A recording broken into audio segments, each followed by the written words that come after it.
أما جمرتا إسرا كفلا زمن روسيا كم حيال حجر زبقات لزبني سوفيت هبرة تبحلا جزءاتا بالتعميم مسوحات راح يكونس تودا داريت أمريكا مخانن بر كونو جنا أمود داتا إسرا كفلا زمن كم حافا حافي داتا رفم نعلم زبركتتو شوشاليست كومنست حساسبا ودقة اتا أباي سوفيت هبرة تبتاتنت كونون اتان إشتي روسيا كم بحادش تقلقلت يقداس آزيا استداخمت المخان بقات انت كونا قنا ولاكو دحر انت بلد تسانحاس كابتستان عاطلق انا بالا سيترفن ابزيز ابيني تاريك جديز وسد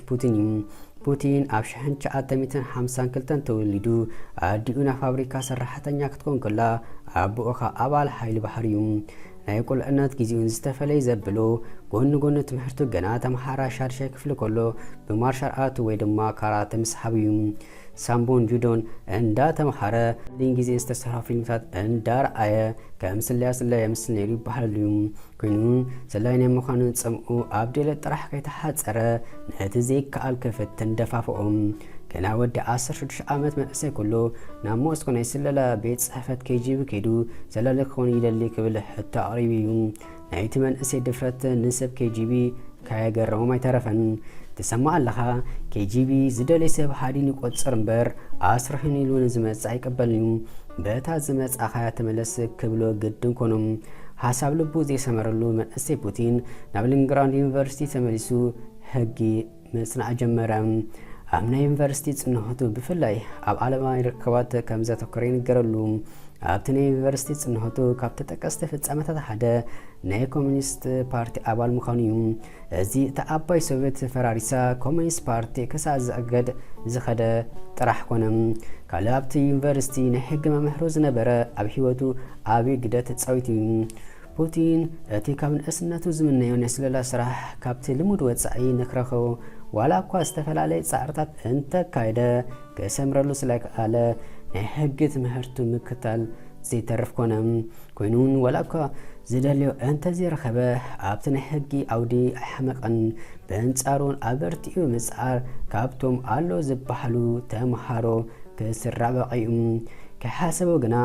اتزمنيو زنبره سراح ابت زلو بوتا مصوم دليز مساي قصرنيو نز دليو كيدو زقصر زبحالو كيجيبي نايقول انت حلم فتحلوم اهلين غراند زركبنا حبو اشمو 400 حدن زبحال كيجيبي مسلطني نتني عالمنا حدغنيا نسللمويا تصنبرم نتي حد امز وسد سلطنا بوتين بفولي فقر تكاتاتيلو باوي عوت كمزازم يزربليوم بلينغراند جمرنا يسل سراح ني وصحلتت مكتالن نمصاي حاجرات سللو ني وشت حاجر كحرت مكتال زنبرم بفلاي بلينغراند زنبرو ني مرايان قنصلات ني بوتين نسري انتي كم حسوم زحدن نخونا بقاين سوفيتاوين كنسون مرايان حاجرات ملأتن زقابلو ليتن قطر مهدان اتبفقر سرحو سراح زنبري بحللوم كنغنا نيسلي اسراح بلا ينغرنيو يغداس مغلصي عوت زرعلو ابي سلطان مستريبلو نت عودي زصنو سبات كونون بوتين ناب KGBS دايركتوريت استبحاله مسغارو مرآنا تيبلو ابسللا حغايز كون مرتو انتزي حلوكا دايركتوريس غنا كاب حغيز وصا اكاي حريتا بمباليز فلت نايز كفلي አባላት ፈጽምካ እንታነቱም ኩን አስማቱም ዘፍለጡ ወይኑ ግና ነሐሶት አስማቱም ያ በመጥቀም ሐበሬታ ካብተስተሐበ መንጪ ካይተፈለጥካ መመንዛዩ ቀንድ ስርሁም እዚ ነስለ ስራሕ እዚ ሓደግነቱ አዚ ልኡል ስለዝኾነ ኣብ ዝኾነ ሰዓት ግዜ ወህስነት ዝበሃል ይብልካን ካብቲ ዘጋጠመካ ነገር በሰላም ክትወፅእ እንተኾንካ ብልሕኻ አዚ ዝልዓለን ዘርካሓካይ ናይ ጎዳና መረባ ጥራሕዩ ፑቲን ኣብዚ ክፍሊ ምምራጽ ጥራሕ ዘይኮነ ኣብቲ ሰዓት ሶቪየት ምስ ኣሜሪካ ዝሆል ኩናት ኣብ ተፋለመሉ እዋን ኣብ ግንባር ምብራቅ ጀርመን መመደቡ መግለጺ ኣውቲ ዝብሉ ተንተንቲ ዋላ እኳ ኣብ ጀርመን ኤምባሲ ሶቪየት ናይ ተርጎማይ ዝብል ሙያኳ እንተ ተለጠፈሉ ናይ ፑቲን እቲ ቀንደ ስራሕ ግና ካብቲ ህቡእ ስለላ ዓለም መሊሱ ዝተሓብአ ናይ ስለላ ስራሕ እዩ ኣብቲ ግዜ ናይ ወጻኢ ዜጋታት ንስላ ምስልጣን ካብቲ ቀንዲ ስራሕ ሓደ ኮይኑ ኣብ ምብራቕ ጀርመን ጽንሖቱ ብርክት ዝበሉ ወኪላት ንሓገሮም እንታ ከገልግሉ ኣሰልጢኑ ናብ ምዕራባውያን ሃገራት ብፍላይ ናብ ኣሜሪካ ልኡክ ይበሓሉ በዚ ናይ ሌተና ኮሎኔል ማዕረግ ንምርካብ በቒ ዝብሉ ኣለዉ በንጻሩ ናይ ምዕራባውያን መራሕን ብዙሓት ምክታል ጸብጻብ ካብ መጽሓፍ ዝሓለፍ ኣይሰርሕን ዝብሉ ውህዳት እንተኾኑ ከይተሰኣኑ ኣብዚ ናይ ጀርመን ጽንሖቱ ኣብ ሕይወቱ ካብ ዘይርሳዕ መንደቕ በርሊን ክፈርስ ከሎ ኣብ ምርካብ ጠቅሚ ሃገሩን ምክባር ተወሳኽቲ ወተሓደራት ክለኣኸሉ ናብ ሞስኮ መልእኽቲ እኳ እንተሰደደ ሰሚዖም ከም ዘይሰምዑ ነዴኻ ማይ ወረደላ ዝተባሃለ እዚ ፍጻሜ እውን ሃገር ንሱን ከም ዝተካሃዱ ዝቆፀረሉ ንሕይወቱ ዝሕዝን ፍጻመ ናይ መጀመርታ ዘይርሳዕ ስንብራት ዝገደፈሉ ቁስሊ ከም ዝኾነ ይንገረሉ ፑቲን ብምብራቕ ጀርመን ናይ ሃገሩ ናቱን ክሕደት ስንብራት ከም ዝሓዘ ናብ ሃገሩ ተፀውዐ ናይ ስራሕ ቦታውን ኣብታ ዝተወለደላ ከተማ ሌኒንግራድ ኣብ ዝርከብ ናይ ስለላ ትካል KGB ክፋል ኮነ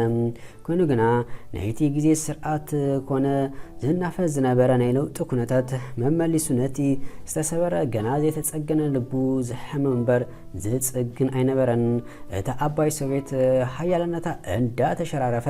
ናብ ንኣሽቱ ሃገራት ትመቃቐል ስለዝነበረት ብፍላይ ከዓ ንሶቪየት ኣፈራሪሶም ዝበሃሉ ሚካኤል ጎርባቾቭ ካብ ስልጣን ምዕላይ ብKGB ዝድገፍ ዕልባ መንግስቲ ምፍሻሉ ናይ ፑቲን ናይ ህይወት መንገዲ ዝቀየር ከም ዝኾነ ይንገር እዩ ካብ ቁልዕነቱ ጀሚሩ ክጽምበሮ ተመንዩ ን16 ዓመታት ዝኣክል ዘገልገለሉ ስልያ ዋላ እኳ ነገርጋልፎ እንተኸበዶ ግና ወሰነ ኮይኑን ካብ ናይ ኮሙኒስት ኣባልነት ስልያ ሰርሑ ብፍትወቱ ተሰናበተ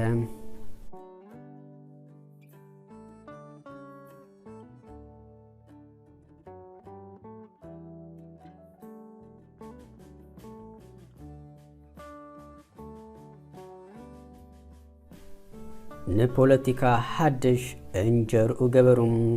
እዚ ድማ ምስቲ ኣብ ዩኒቨርሲቲ ናይ ሕጊ መምህሩ ናይ ዝነበረ ፕሮፌሰር ፓርቲ ብምንጽምባር እዩ ናይቲ ፕሮፌሰር ፓርቲ ድማ ኣብ ሞስኮ ናይ ክረምፕል ናይ ለውጢ ፓርቲ ክፋል እዩ የግዳስ እቲ ፓርቲ ነታ ኣባይ ሶቪየት ትትክዕ ሩስያ ናይ ምምራሕ ኣቕሚ ከም ዘይብሉ ፑቲን ገና ካብ ፈለማ ተረዲእዎ እዩ ግና ሃገር ክጣፍእ ከላ ስቕኢልካ ካብ ምዕዛብ ንርሑቕ ጠሚቱ ነቲ ፓርቲ ከም ዝተጸምበሩ ይንገረሉ ኣቀዲሙ ከም ተምሃራይ ዝፈልጦ ፕሮፌሰር ድማ ሰባ ናብ ቅድስቲ ፔተርስበርግ ናይ ዝተለወጠት ከተማ ኣመሓዳሪ ንኽበቅዕ ናይ ፑቲን ናይ ስለላ ብቕዓት ናይ ርክባ ሰንሰለት ከም ዝጠቕማ ይስሓቱን ኣብቲ ናይ ምርጫ እዋኑን መራሒ ገበሮም ፑቲን ብቕዓቱ ኣዋሓይዱ ኣመስኪሩ ከምቲ ዝሓሰብ ፕሮፌሰር ኣመሓዳሪ ናይታ ከተማ ከም ዝኸውን ገበሮም ኣምሳያ ስርሖ ምክትል ኣመሓዳሪ መንበር ተዋህቦም ብፍላይ ናይ ደገ ርክባት ሓላፍነቱ ነበረ እዚ ድማ ኣብ ግዚኡ ዝነበረ ፋሽን ናይ መንግስቲ ሃብቲ ናብ ውልቃይ ምዝዋር ዝብል ኣካይዳ መምራሑን ዘጠቃልል ነይሩ ኮይኑ ግና ኣብ ኣባይ ሶቪየት ዘበን ዝበልኦ ዘይሰኣነ ህዝቢ ብጥሜ ክኩስተር ዝወሓጠሉ ኣይነበረን ክንዲ ዝኾነ ብፍላይ ናይ ነዳዲ ዘውፅኣ ትካላት ኣብ ኢድ መንግስቲ ክፀንሓ ተቃለሰ ነዳዲ ንምግቢ ዝብል ኣሰራርሓ ዘርጊሑ ነዳዲ እንዳሸጠ መግቢ ኣብ ምእታው ተጊሑ ይሰርሕ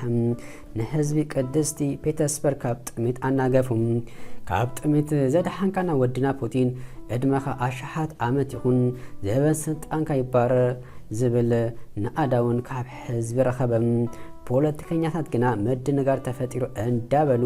ካብ መክሳስ ኣደይ ውዓሉን እቲ ህዝቢ ግና ሃብቲ መንግስቲ ናብ ውልቀ ስለዘሸጠሎም እዩ ዘጸልሞ እንዳበሉ ኣብ ጎኑ ደበሉ ዋላውን እቶም ፖለቲከኛታት ዝፈተኑ እንተፈተኑ ካብ በትሪ ስልጣኑ ከውርድዎን ኣይከኣሉን ፑቲን ነቲ ህዝቢ ካብ ጥሜት ከድህን ናይ ነዳዲ መውፅኢ ትካላት ኣብ ኢድ መንግስቲ ከጽንሕ እንዳፀዓረ ነዳዲውን እንዳሸጠ መግቢ ምቅራብ ስለዝተወጠረ ናይቲ ፕሮፌሰር ናይ ዳግማይ ምርጫ ምውዳር ብዙሕ ግዳይ ገበረሉን ኮይኑን ቀዳማይ ጎንስ ኣነ ናይ ፕሮፌሰር መረፁን ፃዕሪ ብስዕረት ተዛዘመ እቲ ፕሮፌሰር ናብ ዩኒቨርሲቲ ክምለስ ከሎ ፑቲን ግና ናብ ሞስኮ ተፀወዐ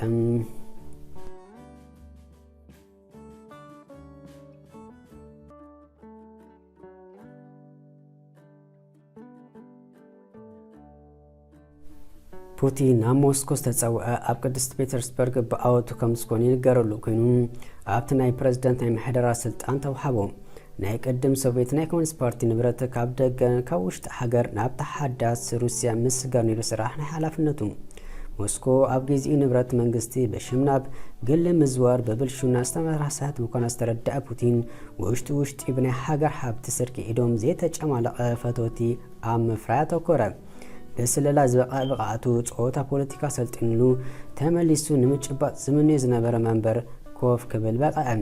ናይ ቅድም KGB ዝተክኦ ነቲ ሓድሽ ናይ ስለላ ትካል FSB ሓላፍነት ሞስኮ ኣብ ዝኣተወሉ 2 ዓመት ኣብ ኢዱ እተዎም ከንጽበየ ዝነበርና ዘበን መጽኡ ክብሉን ብግልጽ ተዛረበ ኮይኑ ግና ድሕሪ መጋረጃ ኮይኑ ነገራት ከዝውሮም ዝመረጸ ክጻተሉ ዝተጣመለ እድሉን ተፈጠረሉ እዙን ቤት መንግስቲ ተሓድሶ ምጥፋእ ተፈጢሩ ብዝብል ስዊዘርላንድ ምርመራ ከካይድ ምሕታታዩ ናይቲ ቤት መንግስቲ ምሕዳሱ ናቮቲካ ምስተብሓለ ናይ ስዊስ ትካል ነይሩ ዝካየድ ዝነበረ ስዊዘርላንድ ካብ ሕጊ ወጻኢ ናይ ገንዘብ ዝውውር ኣብ ባንክታት ረኺበ ክትብል ተዛረበት ጠቅላላ እቲ ቀጠፍጠፍ 350 ሚሊዮን ይግመት እዩ ናይቲ ምጥፋእ ኣንፈት ግና ናብቲ ፕረዚደንት ዘቕንዐ ምዃኑ ኣጸጋሚ ዝገበሮ ካብቲ ዝምርመር ናይ ሕሳብ ባንክ ናይ ጓሎም ሓደ ስለ ዝነበረ እዩ እቲ ምርመራ ዝመርሖ ናይቲ ግዜ ኣክባሪ ሕጊ ናብቲ ናይ ስለላ ትካል ብምኻድ ሓገዝ ምሕታቱ ኣይተረፈን ፑቲን ኣብ ጎንኻ ይበሎም ካብ ፑቲን ጽቡቕ መልሲ ዝረኸበ ኣክባሪ ሕጊ ኣብቲ ናይቲ ስለላ ትካል ነታ ምሸት ተዛኒ ኣሕለፉ ናይ ፑቲን ስልጣን ግዜ ተጠቂምካ ምጽዋቱን ንመጀመርታ ግዜ ኣብዚ እዋን ተገሊጹ ይበሓል እዩ ናይቲ ኣክባሪ ሕጊ ጸዋታ ነቲ ፕረዚደንት ጥራሕ ዘይኮነ ካብ ስልጣን ዘባረሮ ንሩስያ ከተረፈ ኣብ ሓደጋ ከም ዘውድቓ ፑቲን ተገንዚቡ ይበሓል እዩ እቲ ፕረዚደንት ቀጠፍተፍ ባሉ እንተዘይተሓደጓ ንሃገር ክበሃል ናይቲ ኣክባሪ ሕጊ ጉዕዞ ምዕጋት ግድ ነይሩ ከም ፑቲን ኣረኣያ ኮይኑን ኣብቲ ስለላ ትካል ኣብ ናይ ኣጋይሽ ምዕረፊ ቀንዲ ኣክባሪ ሕጊ ምስ 3 ኣዋልድ ምልእቲ ለይቲ ክላሓዝ ዝሓደረ ፊልም ብቴሌቪዥን ፈነዎ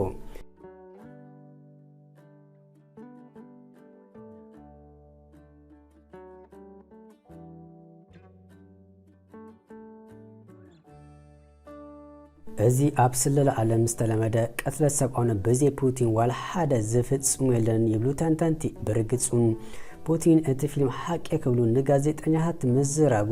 ናይ ተፈጻሚ ቀንዲ ካሻኒ ምዃኑ ኣረጋገጸ ከም ዝተበደወን እቲ ቀንዲ ኣክባሪ ሕጊ ካብ ጸወታ ወጻኢ ኮነ ፑቲን ናይ ፕረዚደንት የማናይ ምዃኑ ኣረጋገጸ እቲ ሓያል ሰላሊ ፑቲን ብሕማምን ኣብ ኣደባባይ በምስካር ዘይፍለየ ፕረዚደንት ስግኣቱ ከም ዘይኮነ ይፈልጥ ነይሩ የግዳስ በቤተሰቡ ዝፍለጡ ጊዜ ሓያል ዝገበሮም ኣከምካም እምበር ናይቲ እከካ ኣባላት ድማ ናይቲ ፕረዚደንት ጓል ድሓር ሰብኣይ ዝኾነ ካልእ ዝጠርነፍ ዝነበረ ቤተሰቡ ዝበሃል ኣከምካም መንግስቲ ክሳብ ምዝዋር ዝበጽሑ ነይሮም ናይቲ ፕረዚደንት መወዳእቱ ንጹህ ይፍለጥ ስለ ዝነበረ ቤተሰቡ ንከፍኡ ዝሂቦም ፕራይም ሚኒስተር የናዲ ነበሩ ኮይኑን ዘቕረበ ኩሉ ኮሚኒስት ኣብ ዝበዝሕሉ ፓርላማ እንዳተነጽጉ ተሸገሩ እምበር ፑቲን ኣብዚ ኢድ ከም ዝነበሩ ይንገረሉ ናይ ግቡ ወዲ ግቡ ምድንጋር ጭብጥታት ኣብ ኢዱ ዘሎ ፑቲን ድሕሪ መጋረጃ ኮይኑ ኢድ ምጥዋይ ኣይተረፈን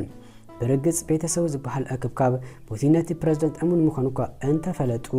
ንሕጊ ምክባር ዝፅዕርን ጥቕሚ ሩስያ ዘቐድም ምዃኑ ስግኣት ኮይኑዎም እዩ ናይ ፑቲን ድሕሪ መጋረጃ ምዝዋር ሰሊጥዎ የሲማል ፕረዚደንት ሩስያ ዓለም ከይተረፈ ኣብ ዘይተጸበየቶ ፑቲን ፕራይም ሚኒስተር ምዃኑ ብወጊ ኣወጀ ፑቲን ፕራይም ሚኒስተር ንምዃን በቃ ብዙሕ ዘይፍለጥ ፑቲን ከምቶም ቀድሚኡ ዝነበሩ ፕራይም ሚኒስተራት ብዙሕ ኣብ መንበር ስልጣኑ ኣይጸንህን ዝብል ግምት ነበሮም ኣብ ፓርላማ ብዙሕ ድምፂ ረኺቡ ክስጉም ከሎ ግምቶም ምስተጋገየ ኮይኑ ተረፈ እምበር ብዙሁን ከይጸንሐ ከይተሓሰበ ፕረዚደንት የልሲን ስልጣኑ ምሕዳጉ ኢድ ፑቲን ሓያል ምዃኑ ዘመስከረ ከም ዝኾነ ተንተንቲ ይሰማምዑ እዮም ኮይኑን ፑቲን ብቀጥታ ፕረዚደንት ክኸውን በቃ እቲ ቀንዲ መግለጺ ሓያልነቱ ግና ፑቲን ብፌርምኡ ዘጽደቆ ናይ መጀመርታ ሕጊ እዩ እቲ ሕጊ ናይ ቅድም ፕረዚደንት ዝነበረ ለንሲን ቤተሰቡን ብምጥፋእ ከም ዘይክሰሱ ካብ ስልጣን ከባረሩ ኩሉ ዝኣተወሉ ቃል ምክባሩ ሓይሉ ዘርኢ ይብሉ ተንተንቲ ፑቲን ኣብ ሕማቕ ግዜ ዝተረኸበ ሰብ እዩ ኣብ ታሪክ ሩስያ ምስ በዓል ኣሜሪካ ብሓይላ ትወዳደር ዝነበረ ሶቪየት ፈራሪሳ ዝተፈጠረት ሩስያ በረኸቱ ክትቀበል ስለ ዝበቓት እዩ ዝበዝሐ ህዝቢ ሩስያ ብድኽነት ዝሳቀየሉ ዝበልዖ ክሳብ ዝስዕን ዝበፅሐል እዋን ዝነበረ ኣብ ዝፋን ስልጣን ዝተቐመጠ ፕረዚደንት ኤልሲን ካብ ስነግባር ወጻኢ እንዳሰኸረ ደሞ ባል ክሳብ ዝስእን ኣብ ኣደባባይ ሰንከክል ዝብል ንመንበሩ ከይኣክሎ ንሃገሩ ዘንኣሰል እዋን ነይሩ። ጥቕሚ ሩስያ ካብ ምህላው ንምዕራባውያን ሃገራት ዝንተበርከኸ ምዃኑ ጥራሕ ከይኣክሎ ኣብ መጠፋ ኣዛቕቱን ተሸሚሙ ዝነበረ ኣብዚ እዋን እምበኣር ፑቲን መፂኡ ንሩስያ ናብቲ ዝበረኸ ደረጃ ምብፅሑ ሰብ ኣብ ዝተሰኣነሉ ግዜ ሰብ ዝተረኸበ ዘብሎ ኣብ ፖለቲካ ዓለም ብዙሕ ይፍለጥ ኣይነበረ ኮይኑን ዝኣበየ ገጽ ፖለቲካ ንምልባስ ኣብ ሰዓቱ ንፑቲን ቀሊል ኣይነበረን። የግዳስ ኣብ መስቲ ቼችንያ ግዝኣት ሩስያ ብምውራድ ዝተፈላለየ ግብረ ሽብረ ስራሕ ምስ ኣካይዱ ህዝቢ ሩስያ ምስ ተቆጠዐ ፑቲን ኣንጻር ኣብ መስቲ ቼችንያ ልክዕ ከምቲ ህዝቢ ብምቁጣዕ ኣብ ወፍሪ ምስ ከፈተ ብህዝቡ ክፍትውን ተቀባልነት ክረክብ በቐ። ዋላ እኳ ካብ ምዕራባውያን ሃገራት ተቃውሞ እኳ እንተገጠሙ ዝበዝሕ ሓይሉ ተጠቂሙ ንኣብ መስቲ ቼችንያውያን ኣደባ ተሓዞም። ካብቲ ቅድሚኡ ዝነበረ ፕረዚደንት ብዝተፈለየ ኣብቲ ናይ ውግ ቦታ ከይዱ ምስ ወተሓደራቱ ብምዝራብ ፀገብ ካብ መፍትሕ ንላዕሊ ሜዳልያን ሸልም ማዕረግ ከይተረፈ ሓበ። ኣባላት ሰራዊቱን ተረሲእና ዝነበርና ዘኪርና ክብሉ ኣድነቕዎ ኣመስግንዎ። ብወተሓደራትን ፖለቲካን ተቀባልነት እኳ እንተረኸበ ዝያዳ ዓወቱ ግና ኣብ ቁጠባ ሃገሩ ኣብ ለውጢ ምምፅኡ እዩ። ንምእዋኑ ብዘጸግም ፍጥነት ናይ ሩስያ ናይ ውሽጢ ምህርቲ ብጠቕላላ ጂዲፒ 72 ሚእታዊት ምዕባዩ ናይ ዝበዝሐ ህዝቢ ሩስያ ኣታይ ብ3 እስፊ ክውስኽ ድኽነት ስእነ ስራሕ ብውህዳት ዓመታት ኣመና ከጎድል ምኽኣሉ ብዝበዝሐ ህዝቢ ሩስያ ዝያዳ ክፍተው ተቐባልነቱን ረኺቡ እዩ። ብዘይ ፑቲን መራሒ ክሳብ ምባሉን ተበፅሐ። በቲ ሓደ ሸነከ ናይ ፑቲን ልዕባል ዘይፈትዎ ኣይተሰኣኑ። ብፍላይ ከዓ ካብ ድሕሪ መጋረጃ ልስኑ ኮይኑ ስልጣን ዝዝውር እክብካብ ቤተሰብ ካብቶም ዝጥቀሱ ሰባት እዮም። ሰሪቆም ሰራሪቆም ብዝኣከቦ ገንዘብ መራኸቢ ብዙሓን ብምቁፃሮም ንፑቲን ፈተና ምዃኖም ኣይተረፉን። ሰሪቆም ዝረኸቦ ገንዘብ እንዳበተኑ ተቃውምታ ብዛሕሉ የግዳስ ፑቲን ገንዘብ ህዝቢ ሰረቕ ኢሉ ስለ ዝኸሰሱም ፍርቃ ናብ ቤት ማእሰርቲ ፍርቃ ከዓ ከም ትስደድ ገበራ። ንብረቶም ኣይትበል ሓብቶም ዝምክሕሉ ዝነበረ መራኸቢ ብዙሓን ፑቲን ብዝገበሩ ሰፊሕ ስርሒት ካብ ኢዶም ወለቆም። ምዕራባውያን ፑቲን ውልቀ መላኺ ኢሎም ኣብኡ እኳ እንተበሉ ንሱ ግና ጸማም እዝኒ ዳሓቦም። ዝበዝሑ ህዝቢ ሩስያ ግና ካብዞም ደምና ዝመፀ ቁርዴት ገላጊልና ክብሉ ወደ ስኦም ኣመህዝሉ። ናይ ሩስያ ሓያልነት ካብ ወተሃደር ስለያ ከም ዝምንጩ ስለ ዝፍለጥ ነቲ ተዳኺሙ ዝነበረ ሰራዊት ምጥንኻር ጥራሕ ከይተሓፀረ ዝያዳ ፀበል ከም ዝብል ገበሮ። ቀዳምነት ዝሃቦም በዝሒ ወተሃደራዊ ዝኾነ ጽፎ ውሕድ ዝበለ ሰራዊት ምህናፅ እዩ። ናይ ሩስያ ርሑቕ ኪሎ ሜትራት ዝውንጨፉ ሚሳኤል ኣበርከተ። ናይ ኣየር ተሰከምቲ መራኸብ ምእንታን ክበዝሑ ኣበርቲኡ ጸዓረ። ዝቀደሙ መራሕቲ ንኣሜሪካ ምዕራባውያን ተንበርኪኾም ካብ ጥቕሚ ወፃኢ ዝገበሮ ናይ ኒኩለር ስራሕ ከም ብሓድሽ ወዳደቦ። እዚ ንወዲ ከምዚ ንስርሖ ክብሪ ሃገርና ኣምሊሶ ብዝብል ብህዝቢ ሩስያ ንናኣዳ ኮነ። ሩስያ ናብቲ ናይ ቀደማ ክብራ መምላሳ ብምርጋፁ ኣብ ዓለም በይና ሓያል ንዝኾነት ኣሜሪካ ኣብ ውሽጣዊ ጉዳይ ሩስያ መፈስታት ይኣኽለኪ ምባል ጥራሕ ዘይኮነስ ካብኡ ሓሊፎም ኣብ ናይ ዓለም ፖለቲካ ክወዳደሩ በቕዖም። ኣሜሪካ ምዕራባውያን ተከተልታ ምዕራብ ኤሮጳ ከይተረፈ መፂኦም ንዘርኣይ ምትኩታት ፑቲን ዝሓመልሲ ዝተነዓት ሩስያ ዘበን ኣብቂዑ ሓያል ሩስያ ተፈጢራ ብምባል እዩ። ሎምሎምን ከይተፈረፈ ኣሜሪካ ናይ ዓለምና ፖለቲካ በይና ከም ድሌታ ንከይተእንድረሉ ናይ ሓያል ሩስያ ፑቲን ከም ዝፈጠረ ብዙሓት ይሰማምዑም። በቲ ካልእ ሸነኽ ውልቀ መላኺ ተቃዋምቲ ፓርቲታት ነፃ ፕረስ ዝጨፍለቐ ዝብለውን ኣይተሰኣኑን። ካብቶም ከምዚ ኢሎም ዝጭድሩ ቁፅሪ ሓደ ተጠቀስቲ ግና ኣሜሪካን ኣጋራን እዮም። በዓል 6 ደረጃ ናይ ጸሊም ማርሻል ኣርት ዘለዎ ፑቲን ዋላ ሓደ ዘይፅግም ሙሉእ ውድእ ሰብ እዩ ንዝበዝሐ ህዝቢ ሩስያ። ናይ ጀርመን፣ እንግሊሽ፣ ስዊድን ቋንቋ ልክ ከም ሩስያ ቋንቋ ብዘይፀግም ዝዛረብ ዝበቃ ሰብ እንዳበሉ ሞገሱሉ ደረፉሉ። ካብ ኩሉ ግና በጥቅሚ ሩስያ ኣብ ዋጋ ዕዳጋ ዝኣቱ ንዝወደቐ ክብራ ዘለዓለ ብምዃኑ ዝያዳ ከም ዝምጎስ ዝገበሮ ብህዝቢ ሩስያ